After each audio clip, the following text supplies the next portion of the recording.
ज्ञानतिमिरान्धस्य ज्ञानञ्जनशलाकया चक्षुरुन्मिलितं येन तस्मै श्रीगुरवे नमः।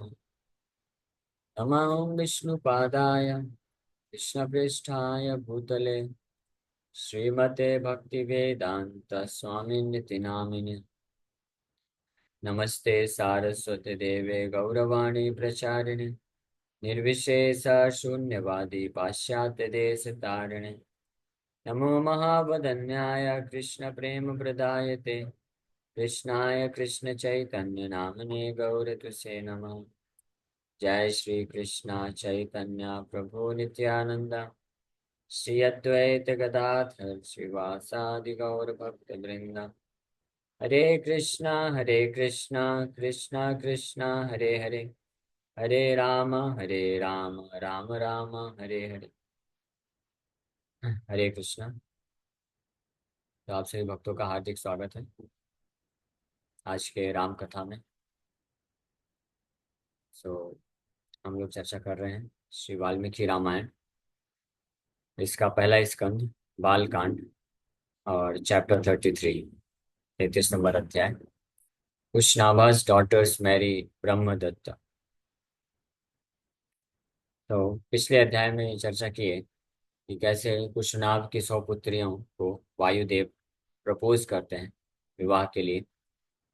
कब प्रपोजल रखते हैं, लेकिन उनकी पुत्रियां इस बात पे मना कर देती हैं कि हम अपने पिता के विरोध में नहीं जा सकते, पिता के बिना हम खुद से विवाह नहीं कर सकते हैं। तो वायु देवता इस पर क्रोधित होकर के उनको कुरूपित कर देते हैं। तो ये सब उन्होंने सहन कर लिया और उनको वायु देवता को माफ कर दिए, श्राप भी नहीं दिए। तो जब उनके पिता, जो कि खुद एक महान धर्मात्मा हुए, उनको ये पता चलता है तो बड़े ही हृदय से प्रसन्न होते हैं कि उनकी पुत्रियां इस प्रकार से धर्म का आचरण किया।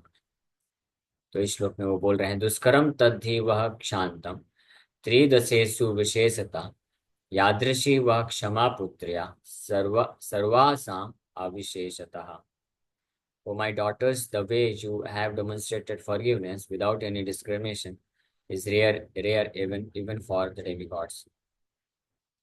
देवताओं के लिए भी जो क्षमाशीलता संभव नहीं है, उस क्षमाशीलता को आपने प्रकट किया है। क्षमा दानम क्षमा सत्यम क्षमा यज्ञश्च पुत्रिका क्षमा यशः क्षमा धर्मा क्षमया विश्चितम जगत। Forgiveness is charity. Forgiveness is honesty. Forgiveness is the sacrificial performance. O daughters, forgiveness is fame. Forgiveness is performance of religious activities. The world of the moving and non-moving is situated on forgiveness and tolerance. उनके पिताजी बोलते हैं उन पुत्रियों को, उनकी सराहना करते हुए, कि आपके अंदर ये जो गुण है, क्वालिटी है क्षमा, माफ कर देना, ये बहुत महान गुण है। एक क्षमा ही वास्तव में वास्तविक दान है। क्षमा ही सत्य है, सत्यता है, ईमानदारी है, सत्यम ऑनेस्टी। क्षमा ही यज्ञ है और क्षमा ही फेम है, नाम सम्मान है। क्षमा धर्म है, क्षमा विष्ठितम जगत, और पूरा जगत जो है क्षमा और सहनशीलता पे निर्भर है। मूविंग एंड नॉन मूविंग, चराचर चराचर जो जगत है क्षमा और सहनशीलता पे ही निर्भर होता है। The king praises forgiveness and tolerance in this verse. Forgiveness is charity means that result which is obtained through charity can be obtained through forgiveness and tolerance. तो क्षमा ही दान है, इसका अर्थ है कि दान करके जो पुण्य व्यक्ति अर्जन कर सकता है, वो ही उतना ही पुण्य व्यक्ति को मिल जाता है अगर वो किसी के अपराधों को क्षमा कर देता है और सहन कर लेता है। तो सहन कर लेना और क्षमा कर देने से व्यक्ति वही पुण्य अर्जन कर लेता है जैसे वो किसी को कुछ दान दिया। This should be understood with the rest of the verse. अन्य जितने भी यहाँ पे बताए गए हैं कि क्षमा ही ईमानदारी है, क्षमा ही यज्ञ है, यानी यज्ञ करने का भी फल मिल जाता है अगर कोई क्षमाशील हो जाता है। यशस्वी बन जाता है व्यक्ति अगर कोई क्षमाशील होता है, और क्षमा से धर्म का भी फल मिल जाता है। Dharma here indicates that the result of constructing lakes, gardens, and so on can be attained by forgiveness and tolerance. The world of animate, inanimate beings is situated in relationship with earth through her tolerance. इस प्रकार से भगवद गीता में भी भगवान कृष्ण जो आध्यात्मिक ज्ञान, वास्तविक ज्ञान के बारे में बताते हैं, तो उसमें एक गुण बताते हैं, शांति। शांति मतलब tolerance is one of the 20 items in that process. In his purport to those verses, Srila Prabhupada has defined tolerance as tolerance means that one should be practiced to bear insult and dishonor from others. सहनशीलता का अर्थ होता है कि अन्य लोगों के द्वारा जो अपमान या जो है वो किया जाता है, बेइज्जती की जाती है, अपमान किया जाता है, तो उसको स्वीकार कर लेना, सहन कर लेना, उसको शांति या टॉलरेंस बोला जाता है। तो इस श्लोक में क्षमा और टॉलरेंस, फॉरगिवनेस का गुणगान कर रहे हैं। विसृज्य कन्या काकुत्स्थ राजा त्रिदश विक्रमा मंत्रज्ञो मंत्रयामासा प्रदानं सह मंत्रिभिः देशकालो प्रदानस्य सदृशे प्रतिपादनम्। O descendant of Kakutsa, having sent away his daughters, Vishwamitra मुनि अब बोल रहे हैं किसको? भगवान रामचंद्र को बता रहे हैं। ये इतिहास विश्वामित्र मुनि के द्वारा बताया जा रहा है। शोणा नदी के तट पे बैठे हैं, तो उसका इतिहास वर्णन कर रहा है।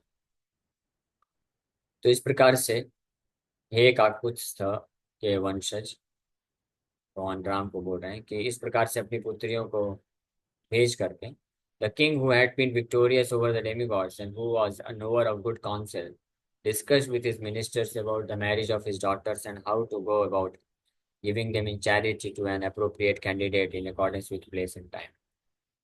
The last line reveals his way of thinking.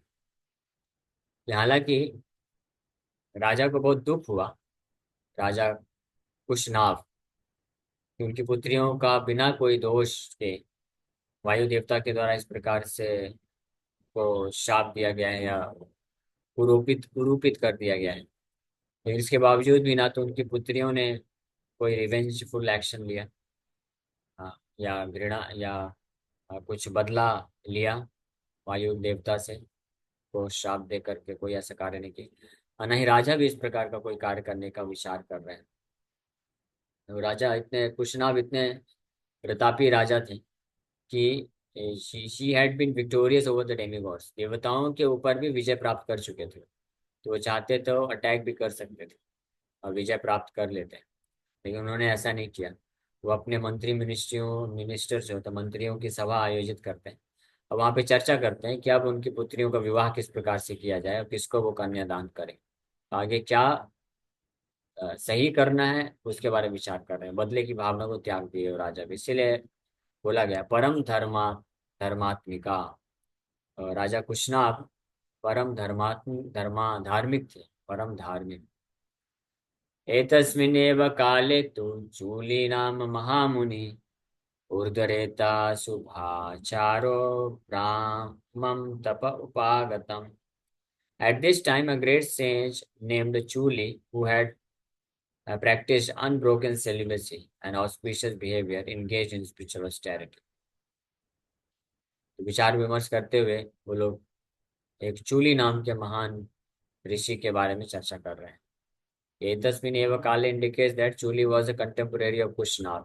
Kushanabha के समय में ही चूली नाम का एक महान ऋषि हुए जो ऊर्ध्वरेतसा यानी जिन्होंने अपना ब्रह्मचर्य कभी खंडित नहीं किया और महान तपस्या में लगे हुए हैं। ब्राह्मम तपः indicates that he had taken up Vedic austerities in order to realize the supreme Brahman.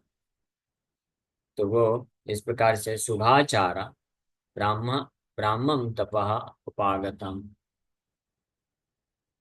कि भगवान को रियलाइज साक्षात्कार प्राप्त करने के लिए वो वैदिक तरीके से महान तपस्या, दिव्य तपस्या करने में लगे हुए हैं। The supreme Brahman is the supreme personality of God, उसके लिए वो कठोर ब्रह्मचर्य का पालन कर रहे हैं और महान तपस्या कर रहे हैं। तप्यंतम तम ऋषिम तत्र गंधर्वी पर्युपासते सोमदानाम भद्रम ते उर्मिला तनया तदा। While he was performing such austerities, a Gandharvi named Somada, the daughter of Urmila, served that austere sage, served that austere sage auspicious unto you. The expression auspicious unto you that occurs here and there is to invoke auspicious. तो राजा को बता रहे हैं कि जब वो ये चूली नाम के ऋषि तपस्या कर रहे थे तो उर्मिला की पुत्री गंधर्वी है जो कि सोमदा, वो उनका सेवा करने आई।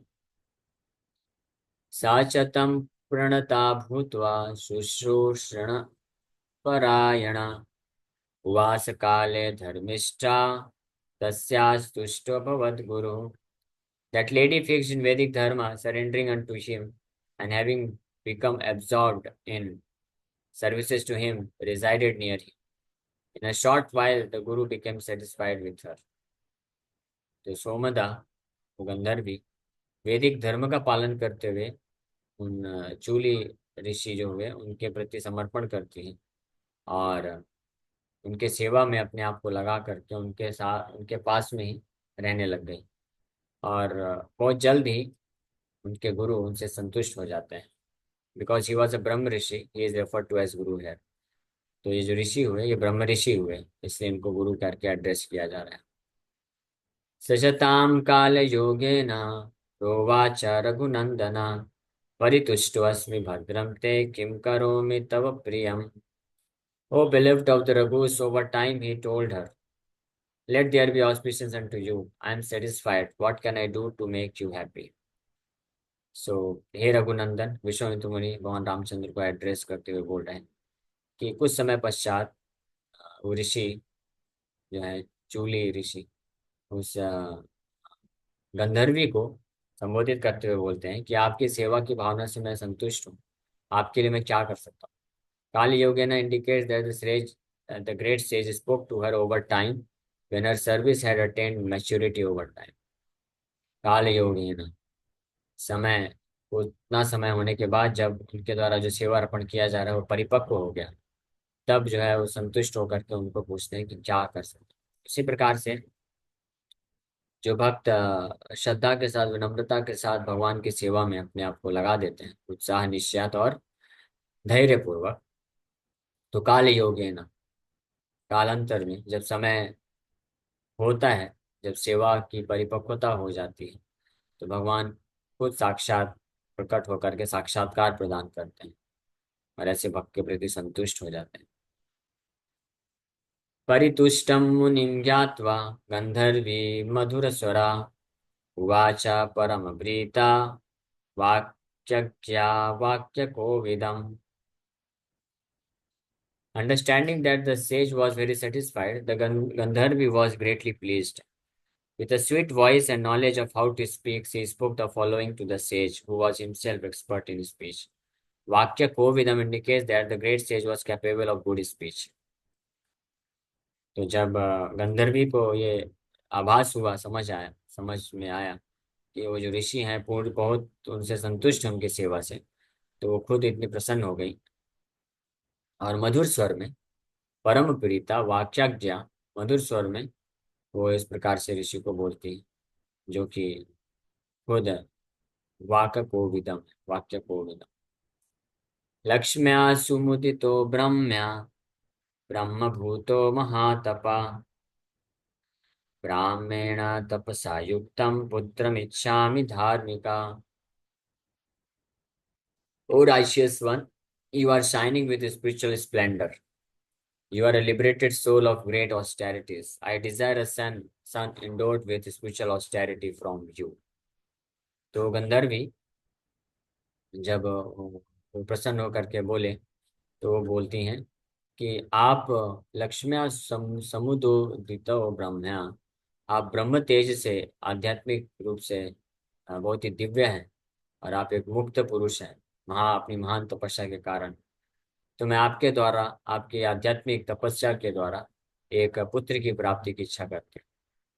Lakshmya Samudito Brahmya indicates that the great sage was the best amongst those with spiritual prowess.